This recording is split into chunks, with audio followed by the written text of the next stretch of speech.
want to open these in the sink. Trust me on that.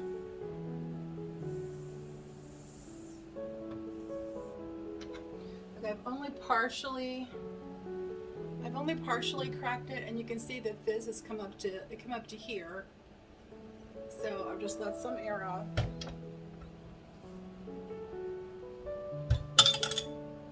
There we go.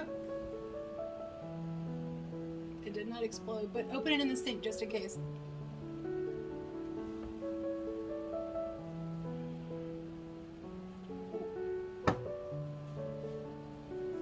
Shalom, I'm Angel from Healthy in Heart, and if I could give one tip, eating water for tea. Okay, if I could give one tip about these, it's been a while since I've done a wild ferment, so I'm kind of trying to remember. If I could give one tip about this is, if you want it a little sweeter, to be more like soda, then use a little less. I think I used a tablespoon or two in this. Go with a teaspoon or less, and let it sit out for the 2 days. Or go ahead and put the tablespoon or 2 tablespoons in there. I can't remember which one I said. I would go with 1 tablespoon in here because it's a small amount. I think that's what I did.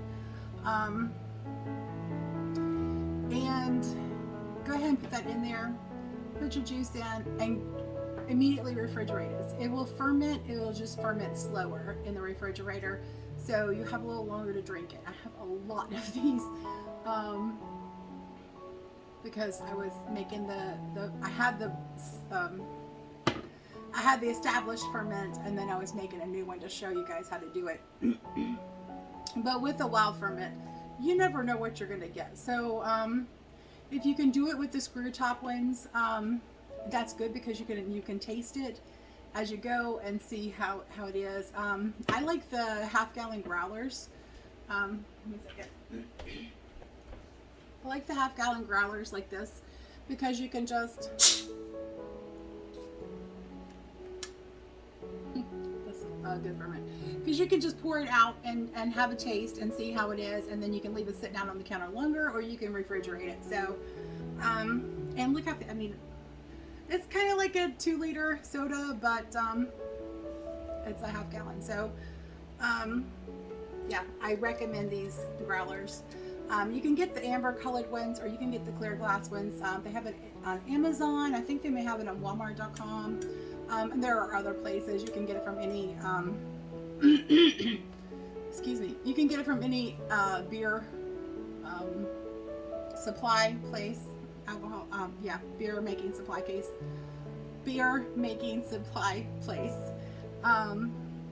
any place that sells beer making supplies.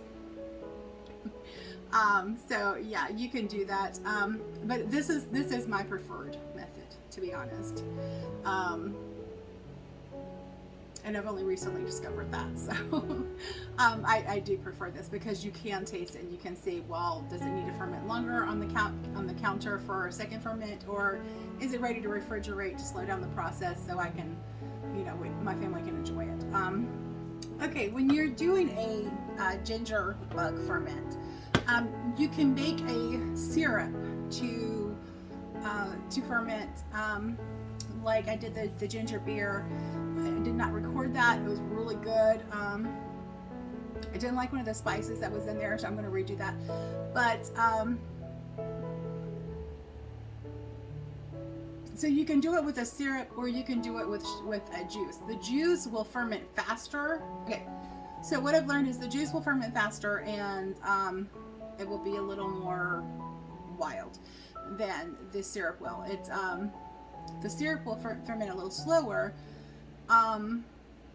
And you can also put less ginger bug in there, so you're gonna have to experiment to see what's right, because it really depends on how strong your ferment is, how much bacteria is in there, on how fast it will ferment as well. So how warm your house is. My house has been pretty warm in the kitchen for the last week, because we've been dehydrating, running the dehydrator pretty much all day, every day, to preserve herbs and peppers and whatnot. And So we're actually, the air conditioner's running right now to help cool it down because it's been pretty hot in here, running the dehydrator every day. All day long and all night long. So I just wanted to give that little tip. These are not expensive. I'll put the price on the screen on Amazon. They're not expensive. I really do recommend using these because it is easier to sample them. And with these, don't fill it up above this line right here, like where it starts to curve. Don't fill up above that because that'll give it room for it to expand. Because you can see I've got an inch of head right here. You just need to make sure that you have room for that to expand. But test it. If it gets, and you'll find which is more to your liking, whether it's a little sweeter or a little more tart. So yeah, you're going to have to experiment because, you know, the temperature in your house is going to have a lot to do with how fast they ferment. And I did let the juices ferment a little too long for the temperature in my house. So just keep that in mind. So that's all I'm bringing you today for the gingerbug ferments. So Yahuah bless you and keep you and give you shalom. Until next time, God bless.